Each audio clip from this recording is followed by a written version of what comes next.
But also, as we've talked about, any playoff scenario now includes the Chiefs winning out, and I'm not confident that they can do that. As I told you last week, I was done expecting them because expecting them to go on this run at the end of the season to seize a playoff spot, because I thought that they were going to win in Denver. I thought they were going to win in Dallas, and I was done. I was done being wrong, because this team has shown us who they are repeatedly this season, and to expect anything different is, Jake says cuckoo. I mean, it's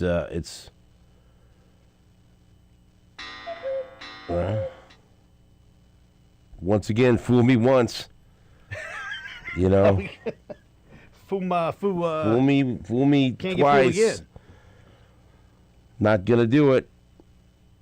So It says fool me once. Shame on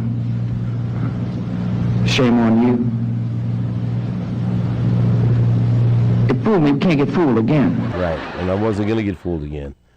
And I'm glad I didn't, because they did the same thing against the Houston Texans. And it's just, I know it's what we've all done over the past several years. You want to lean on the idea that they have a Hall of Fame coach, Hall of Fame quarterback, Hall of Fame tight end, Hall of Fame defensive tackle, Hall of Fame defensive coordinator. All of these things would be enough to push them over the top when push came to shove, and it hasn't been. It's just not. And the biggest issue right now at the top of the list is the Hall of Fame coach, who still came up with one of the worst decisions that in recent memory for this organization. I watch a lot of football, but I can't sit here and tell you that there's been a worse decision by a head coach in an important game. But I can tell you, even listening to how he's tried to explain it away makes you feel even worse about it. It's just the inconsistencies of the decision making. When you were in a game in a game that was more of a shootout where you had to score a bunch of points against Dallas, he went conservative a couple of times and punted when he absolutely should have gone for it on fourth down.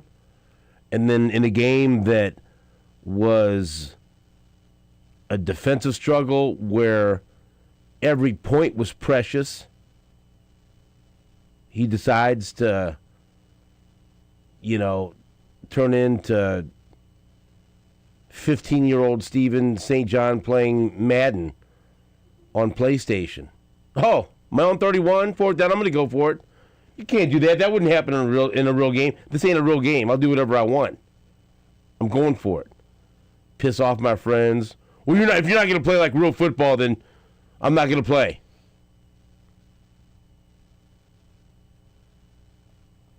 And then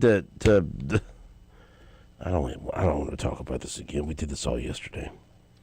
To put the icing on the cake, to go out there and shotgun with no threat of handing the football to Kareem Hunt. And I just, it's maddening to hear Andy Reid talk about how they've been good on fourth down. One of the big reasons why they've been good on fourth down is when they give the ball to Kareem Hunt. What worked on their successful fourth down conversion against the Texans? When the play was blown up and he still got in the end zone because he's one of the best short yardage backs in the league. And, it's like, I failed to tell you which one irritates me more, the decision to go for it or the play they came up with. Because he talks about the reasoning yesterday when you listened to Andy Reid's press conference. One of the reasons why he was aggressive and felt so good about going for it is because they felt so good about the play. And so then that almost irritates me more than the idea of just going for it. Oh, we really felt like we had them. We had a great play. And so, I don't know what to be more frustrated about. Pick your poison, all of it. Because, again, the defense had played so dominantly. They were so dominating. I'll take it. I'll take the word. Dominantly. I get it. I knew what you meant. The defense had been dominating at such a level where you just didn't need to go for it. You needed to continue to lean on that defense and not put them in a position where the Texans' defense was getting the ball in field goal territory to start their drive. I mean, it's just like a day later, it doesn't feel any better. And it doesn't make any more sense. And then listening to what Andy Reid had to say in his press conference, and you can play it whenever you want, when he was pressed by Jesse Newell from The Athletic about it, it made less sense. If you didn't hear it, this is what Andy Reid had to say about that decision when he met with the media yesterday in his Zoom press conference. Yeah, so Jesse, we thought we had a good play. Some of the going for fourth is you got to feel what you've got, and we thought we had a good one for him, and you're seeing that right. It was the throw to Hollywood. So. And great. And right after the game, you said going for it in hindsight was wrong. I just wonder, after further reflection, leaving Patrick Mahomes out there on a 4th and 1, how you feel about that decision now, a few hours later, having a few hours to think about it. Well, listen, I mean, we've been so good in that area, whether it was run or pass. And so I felt we were in a good position. I thought we had a good play. Again, I thought it was the right thing to do then. This is terrible to say in a situation like this because we didn't win and we didn't get that, but I would probably do that same thing again. But I also know when you don't get them, it can be a problem, especially when they're in that field goal range area. Very aware of that. But again, I thought the risk reward was right for that time. It slapped me in the face, though, so it didn't go that way. And again, there's another part that I don't understand. The risk versus the reward. The reward was getting a first down at your own, 33 or 34.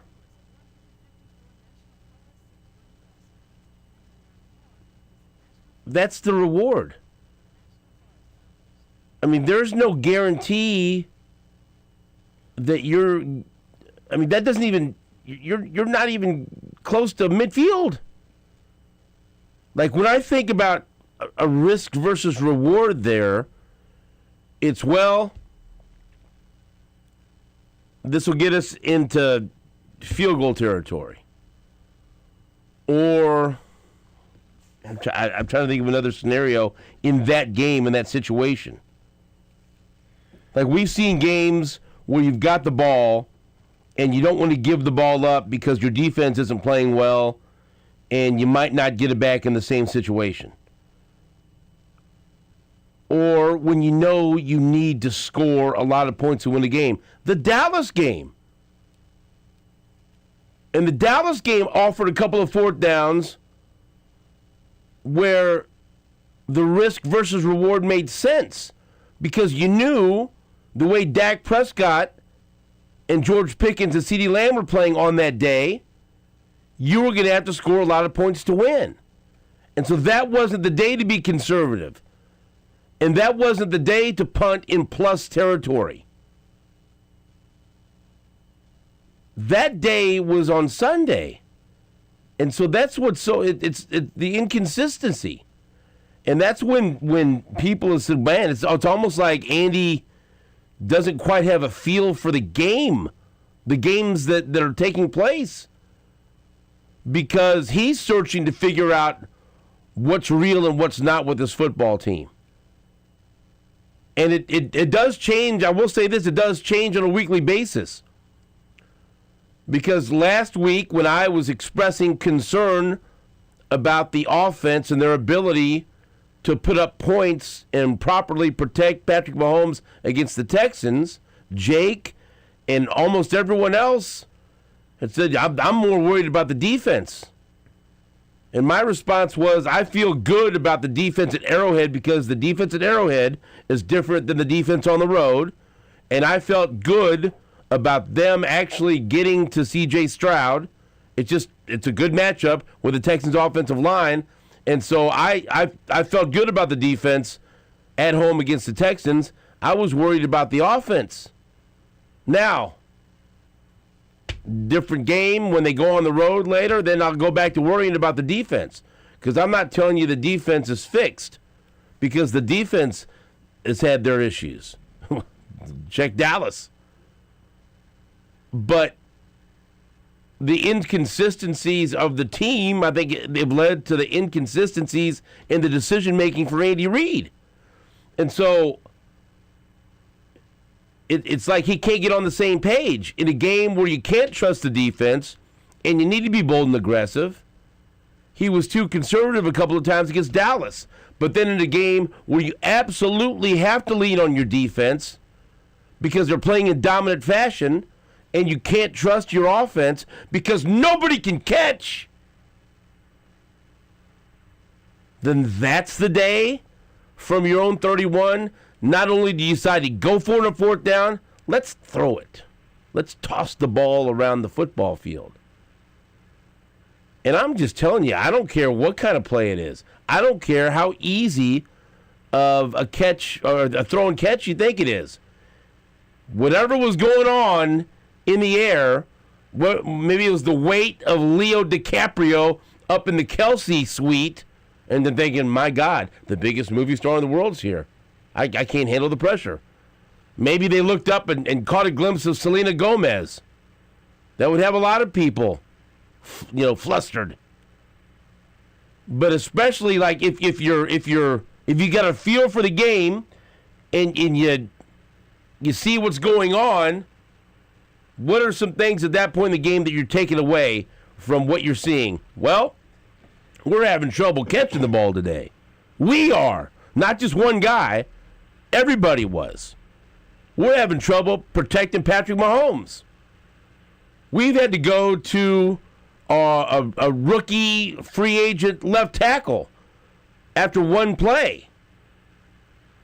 All these things. We're in the fourth quarter, and we have 10 points. The offense ain't getting it done. Well, what's the defense doing? 5 straight 3-and-outs in the second half. Or four 3-and-outs in one drive where they had 19 yards. But 5 drives that equaled 17 yards. That's dominant. Okay, I've weighed everything. Punt. And then even if you convince me, well, we're going to go for it here. All right, line up under center. There's Kareem Hunt. At least provide the illusion that you might run it. If you want to get cute, play action off of that and roll them out. That would probably make me mad too, but I think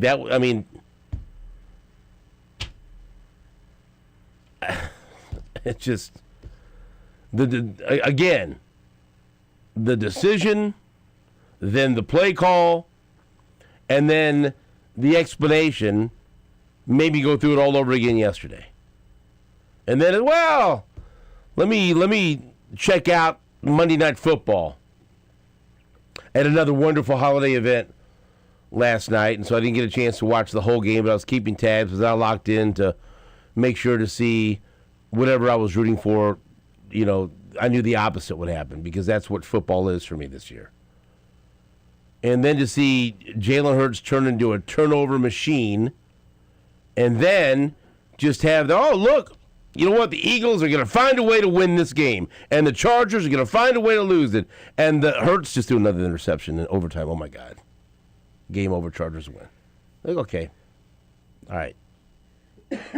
We've all been there where you've had too many drinks. Time to cut them off. Okay. I've had too much football. Time to cut me off. Cut them off. Turn it off. You're like Mark Mangino. Okay, well, I don't want to see. night. I don't want to see the post-game analysis of this. Turn it off. Close. Okay, well, good night.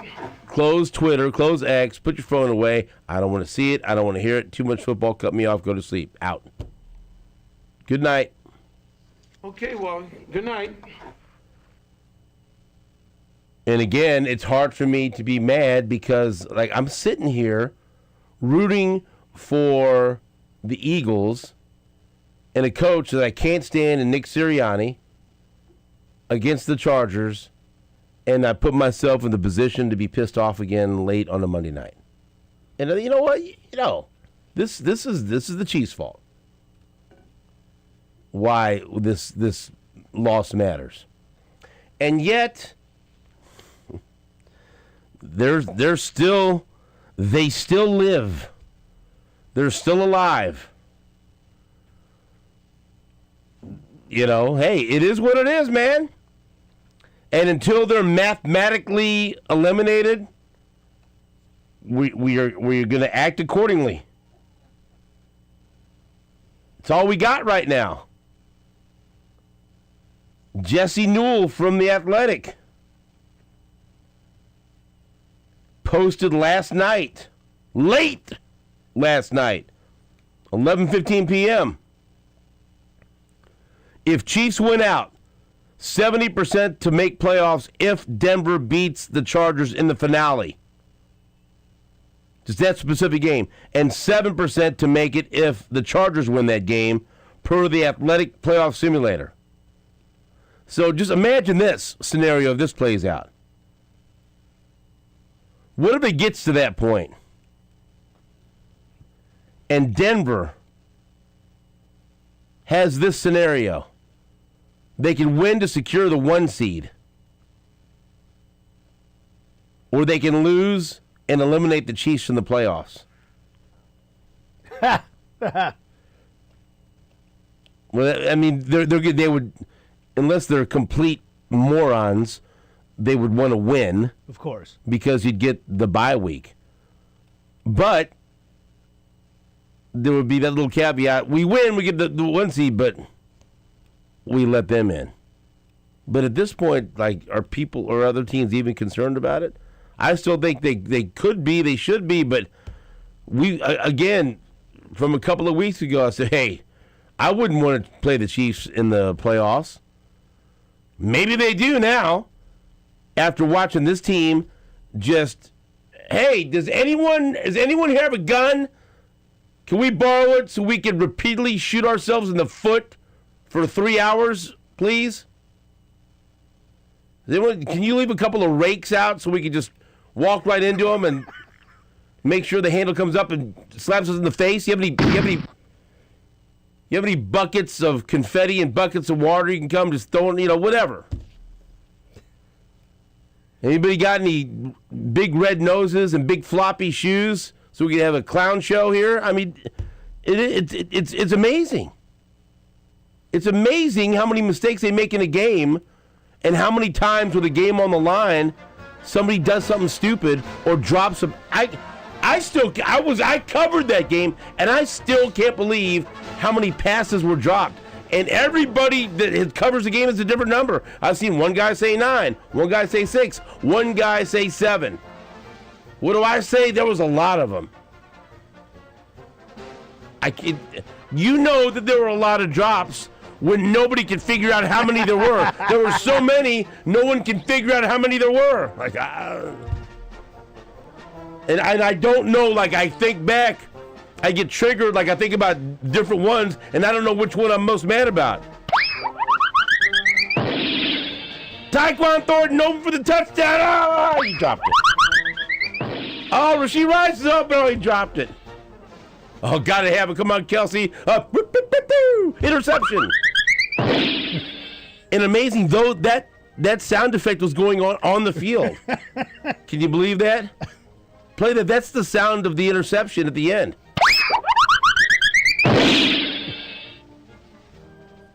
Like, which drop are you most mad about? Well, that Rashee Rice one at the end, but they're all terrible. I mean, how about when Mahomes delivered a dime for a long touchdown, which kind of would have made a difference? kind of. Everyone's been demanding that Tyquan Thornton get more playing time. Okay, well, if you want it, then you got to catch that. You got to catch that. Rashee Rice, you want to be the number one wide receiver? You got to catch that. Kelsey, you got to catch that. Kareem Hunt, you got to catch that. Everybody got to catch it. Got to catch it. And guess what? Mahomes had some bad passes too. The one deep interception, no idea. But then again, can you blame him for not trusting anything or anyone? You can't even say, hey, he was open. Well, will he catch it? He's got to think about what's going on in his mind. Who's my left tackle? Who's my right tackle? Now who's my left tackle? Now who's my right tackle? Who dropped it? Okay, can't trust him. Who he dropped? Can't trust. Bop, bip, bop, boop. And you saw his face a couple of times when they got the play call in.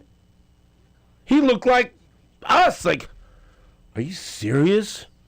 We're calling this again? Did you see it a couple of times? Like, oh, he's even getting frustrated with the play calling. There.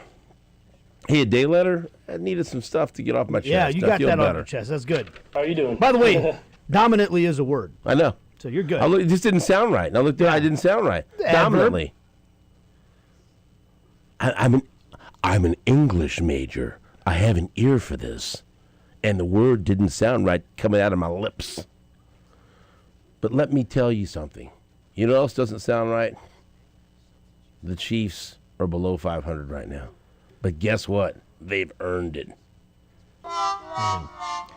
Yeah, it was bizarre hearing Andy Reid say yesterday that he would do it again.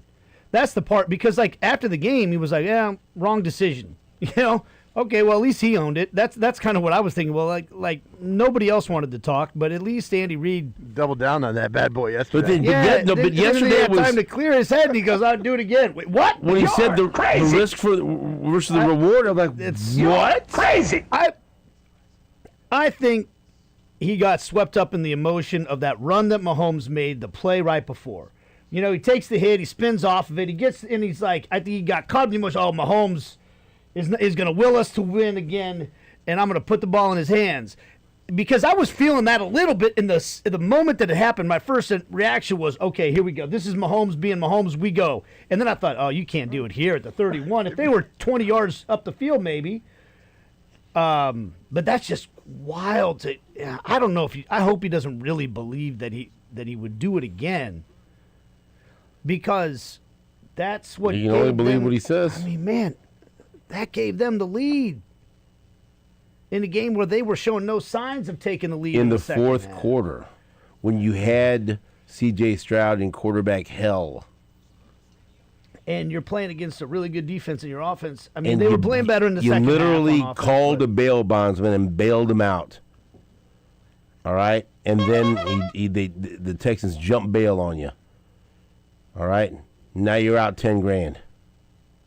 And now you got to go, you got to get Dog the Bounty Hunter to find him, to try to find the playoffs.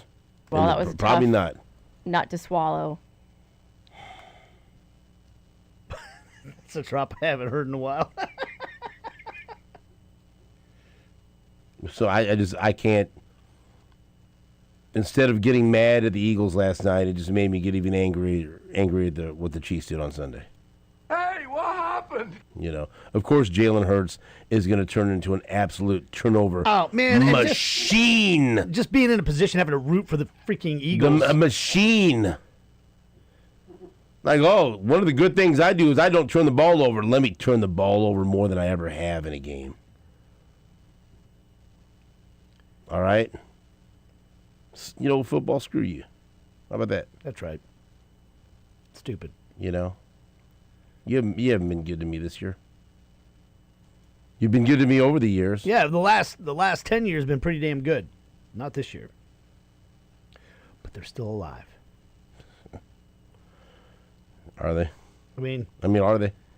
Yeah. They are, but are they? They are. again, all these scenarios involve them winning out. Let me know what you've seen to indicate they're going to do that. You know, the thing about faith is believing in something you can't see. Oh, I can see this though. I was going to say, you come out Sunday and sit next to me in the press box, and I'll show you. I'll make sure you can see it. I think what you're talking about is hope, buddy. You got to have faith, the faith. And I'll be honest with you, and part of it was being in the locker room on Sunday, and that was That's the thing that worries me. like, oh Yeah. boy, Because it felt like Lebo said, it felt like the season was over. yeah, listening to you guys describe that locker room makes it feel like, is there any faith in the locker room now? And it was, and I don't think we accurately described it. Or you probably almost can't in words. That feeling that you get when you're in a place like that. If you'd have told me, if you just would have put me in a time machine from a couple years ago and dropped me in there, I'd have thought, oh, their season's over. That's a season-ending locker room. You know. Mm-hmm. We'll take a break. There, I feel better. Not really. Back after this on Sports Radio 810 WHB.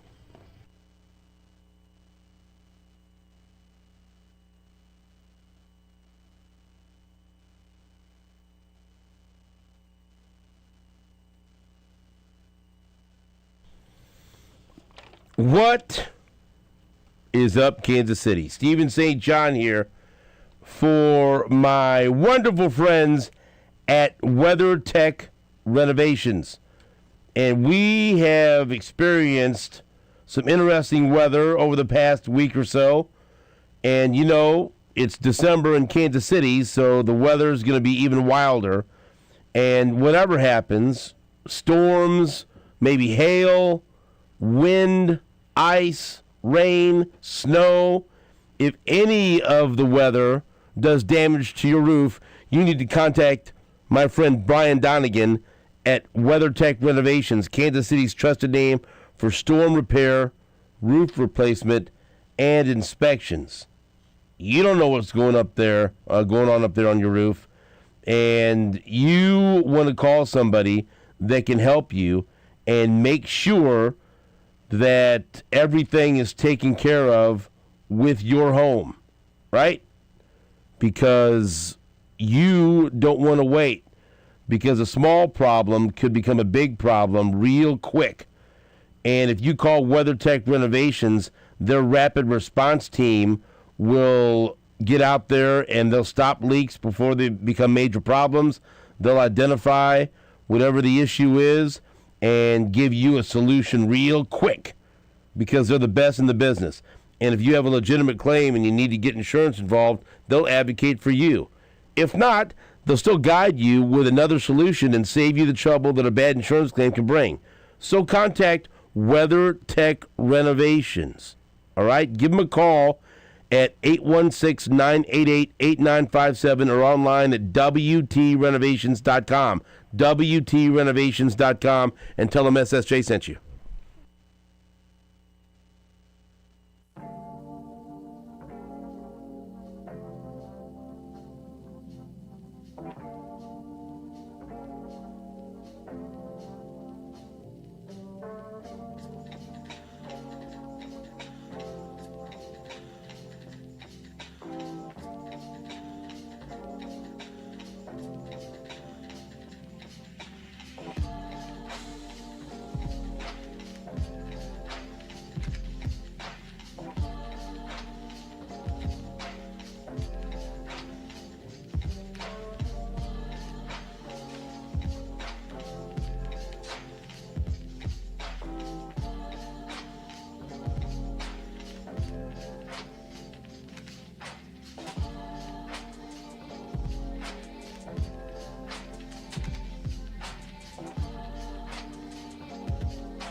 Welcome back to New Day with SSJ on Sports Radio 810 WHB. Thank you very much for joining us. We appreciate it. Coming up on the show, we'll talk to Jeff Chadiha from NFL Network and NFL.com. Right now, we've got Marc Boerigter, former Chiefs wide receiver, who's here with us. What's up, Mark? How are you doing? I don't know. I'm good. How are you doing, Steven? I'm not good. worried about you. No. He got some stuff off his chest. No. That's good. Yep. Get some stuff out of your chest. Okay. What irritated you most about the game against the Texans? Come on. Come on. Most about it? Yeah. Excuse me. I don't know. I thought the whole thing was frustrating, to be honest with you. Right? Like, number one, the day got off to a good start with the pregame show here. Went out to Arrowhead early for the reception for Bill Moss, getting inducted into, obviously, the Chiefs Ring of Honor. A lot of guys back in town. A lot of guys that haven't been here in a long time, more from Bill's era on stuff. So but it's a great turnout for that. Hanging out with some former teammates and going out to watch the game. And on the first play of the offensive series, Wanya Morris goes down. The kind of thought right then, like, here we go. Like that's honestly, I'm going to tell you right now that that's how I felt.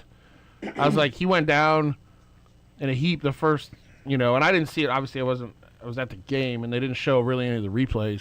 And now looking back on it, I see why. And even why the TV copy didn't really do anything with it. So that to me just kind of summed up how I felt the night was going to go. You just felt like it wasn't your night from the get-go on it. And I know we'll talk a lot about the stuff throughout the course of the game, but, me and him haul the 4th and 1 decision back and forth. We can talk about that because there's so many factors to that to me that happen. But the reality is this team just isn't good enough, and they're not good enough at times when they need to make the simple play. And when I say the simple play, like, I don't know if you want to consider Tyquan Thornton's almost touchdown, right, a drop, because the DB made a good play and got his hand right on the football, too, at the same time. But, it's not the simplest of plays, but you need to make plays like that in order to win football games. And this team consistently all year long has not done that.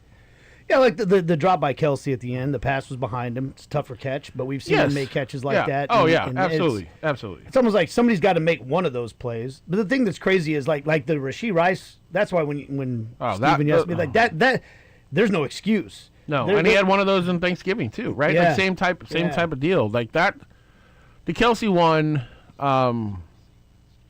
just obviously put the nail in the coffin on everything and just summarized everything that happened throughout the course of the game that didn't go the Chiefs' way to me, because the ball was a little bit behind him, but at the same time, that's a catch he's made a lot, and it's down in the intermediate range a little bit more, where we've seen him make that catch over and over and over in his career. And, it's frustrating to watch as a former player. It's frustrating to watch as a coach. It's frustrating to watch as a fan. And not just that play, but a lot of the stuff that went on in the course of that game. And they had opportunities. And, to go back to it, also, Harrison Butker misses another one. Man, I called that one. I had that feeling out there when that happened. The way this is going this year, the way this game's going, I just see it coming. Yeah, absolutely. And so, it wasn't one particular thing throughout the course of the game, really, to me, that did it. It was, again, all of these factors of these plays over and over again that this team has not made this year. And they didn't do it again on Sunday night. And now they are drowning in the spot with not much air for playoff, and certainly last night did not help either. So Do you think there's Here we a are. problem with accountability on this team right now, especially on the offensive side? Accountability in what way?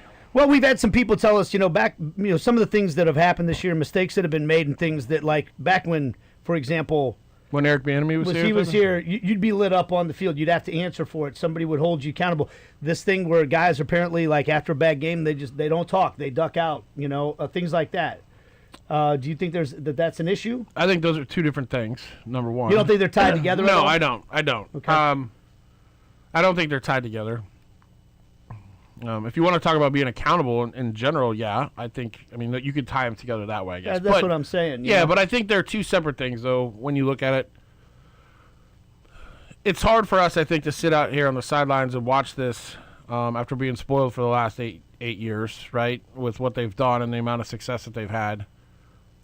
To not look at it and say, okay, is there a lack of accountability since Eric Bieniemy left, right? I can't sit here and say that there is. I think part of that sometimes, because he was a more fiery guy on the sideline, but maybe getting a guy's face a little bit more than maybe a different coach, you have the perception sometimes that there's more accountability to it, if that makes sense. Yeah. So I don't know this sort of thing. The part about,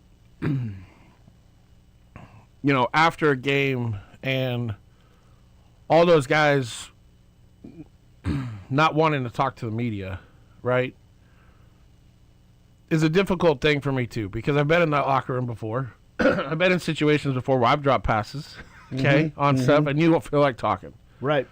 Now, there are times also that, just to relate it back to myself, like I was not at the level of some of these guys in terms of marquee players on a team either. But there does come a responsibility for standing up there and talking about it. And as a former player, I think one of the best things you can do as a leader in any capacity is sit there and answer the questions, right? And it doesn't have to be a long 10-minute drawn-out press conference for you. Right. I think one of the things that's happened now in the National Football League is, they used to only bring really the head coach to the podium or a podium and maybe one player. And the locker room was open. Steven, you can attest this, and both you and Nate.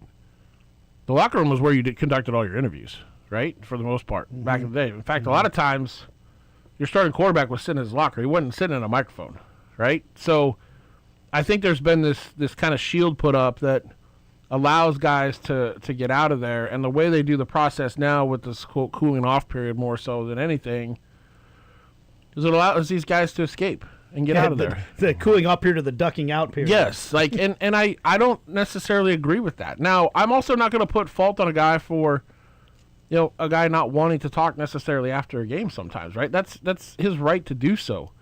But when you see it consistently is where I'm going with this, right? When you see it consistently, you can't always just get up there and talk about it when things are well, right? You have to still stand there.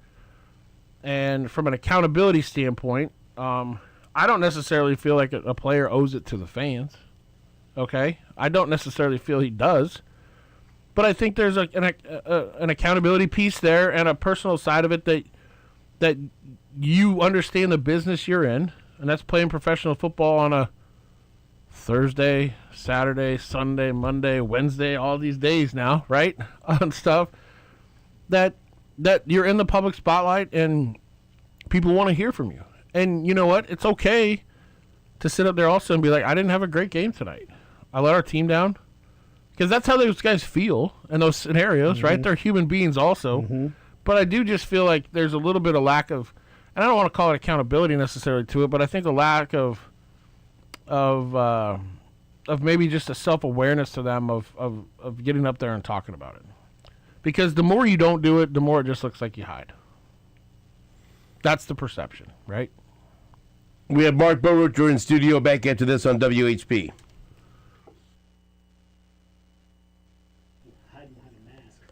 What's up, Kansas City? Stephen St. John here for QC Kinetics. And you've heard me talking about my wife going to QC Kinetics in the past, and she was very happy with the results. You've got so much to do around the holidays, but but pain has a way of stealing the moments that matter the most. It's not just your knees, your back, or shoulders. It's time with friends and family. But in 2026, that could all change when your body remembers how to heal. It just needs a little help finding the way back.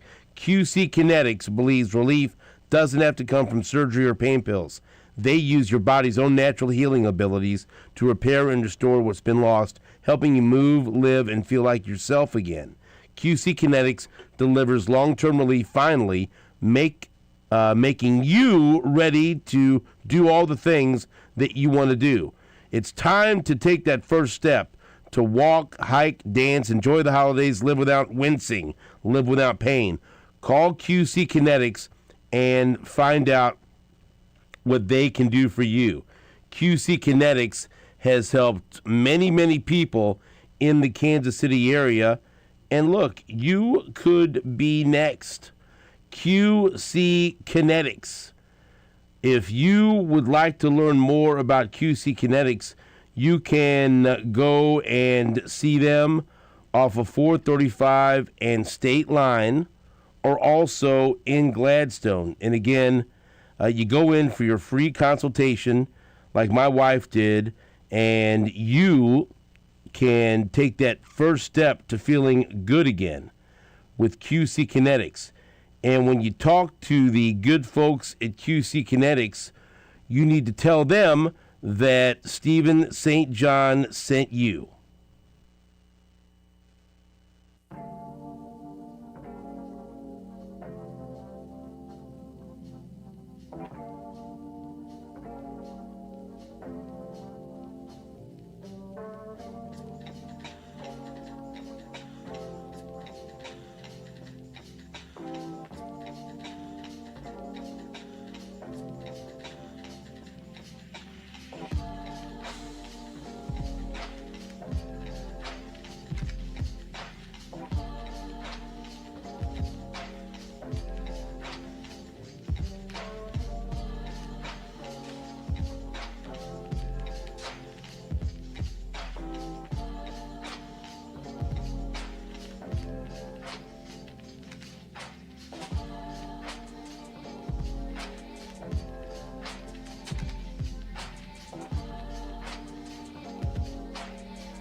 Welcome back to the show. Let's get Nate on the record. Nate, what's your reaction to Kansas declining the opportunity to play in a bowl game? I was a little disappointed because I just think for KU to make it to a bowl game. Good. Thanks for not giving the company line and sucking up. They didn't earn it, though. But I they didn't earn it. Yeah, and I understand it when I started calling people and asking what it was all about. Who'd you call? People. I Give understand. me one person you called. Girl. Well, I called John Kirby. I talked to Kirby a little bit. John Kirby. But I talked to a few other people that I won't name, and I understand the reasons for it. What are the reasons? Well, they're already into their plans for the off season. Guys aren't there. Guys have gone home that don't have finals. The transfer portal is going to be opening up, and they got guys that are be coming and going, and it would cost them way more money to play in it.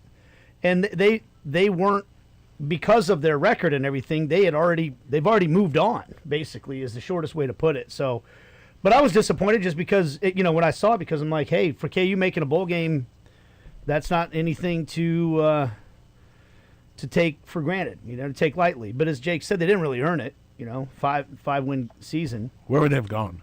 And that's a Birmingham Bowl. I wouldn't have gone to Birmingham for a bowl game. I'll tell you that much. I would have watched it on TV. It's also about 15 practices and development. But if you're doing 15 practices with half your team gone or not coming back, I don't know how much that does for you. I don't know. Probably does more than not practicing, I would guess. Yeah. I mean, I'm going to trust the people that made the decision. Quit trusting everybody. Some of these people make mistakes.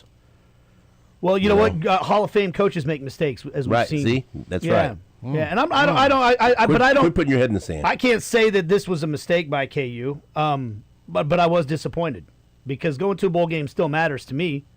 I mean, I'd like to see my team playing in a bowl game, and you don't get to see KU play in bowl games all the time. So I think I'd be angry if they earned a bowl and then they declined it. Right? If they I didn't say angry, for the record. What about K-State? I would. So you guys are you just think K-State? you're in the same class as Notre Dame now, though. No, I think the circumstances are very different. I heard you comparing yourself to Notre Dame. Yeah, if I was a K-State fan, I'd be angry. I'd be disappointed. But K-State's a little different situation, obviously with the coaching change. But I also, with Kansas State, would be like, one last game with the. Yeah, but also you've got an opportunity for Colin Klein to start with 15 practices. Yeah. But doesn't he still have to? He's still coaching, right? Well, he is, yes. Well, it's honor plus climbing with the win out the door. Yeah, I don't know. Yeah, that's. I don't know. They don't Where want I to, say they with that, don't. with a coaching change, he is still, doing some stuff with A&M. But there is, if he wasn't at this point, I would think he would take it just because of that. But they're going to have, the unfortunate situation is with bowl games is there are so many now, and there have been for quite a while. But I wonder if that's transfer about to change. with the transfer portal, and we can get into this conversation after on the other side of this, but it's the transfer portal and guys leaving, and especially if you're in a scenario where you're just ready to move forward into the next season and start focusing on that. Like, we're in that world right now. I want to know now, when a team that has national championship aspirations and they come up just short of the playoffs, so now will they opt out too? Will they sit out? Because they didn't like it. I mean, so look at not, how many players have already been opting out. That's another part of it. And they don't just opt out now to protect their NFL future. They opt out now to protect their transfer ability. Yeah. So it's just changed a lot. But I think that's weak sauce. Just like, we're not in the national championship game, so we're not going to play. But. Well, you're right. We can talk about this off air. I don't see. I know we're gonna get the good stuff. You can already see what's happening by Notre Dame doing this. Is the expansion of the playoffs, as they've already talked about, is coming. Yep. And this is just a precedent for other teams to be like, this is why we need to have 16. This is why we need to have 24 teams in it. Hey, more playoffs. I'll take 16. I'll take 16. I won't complain at all about that. Would you rather see like these group of 5 teams get in? Okay. Because I hear people going, well, this is crap. The game's going to be, those guys playing, and it is not like a Tulane as an example. All these, or James Madison, like It's not a game I really want to watch. Would you rather watch that, or would you rather watch a bowl game, the Birmingham Bowl, between two, 5 and 7 teams? Any game that means something, I'd much rather watch. Exactly. And honestly, I love the playoff scenario. I think it should be 16 teams. Now, there's always going to be a debate about who got left out, right, on that piece, but I love the opportunity that a James Madison or somebody like that could go win a couple games, because it certainly can happen, especially now more these days with the portal and everything else the way it is in college football. It can happen. We'll take a break back after this on WHB.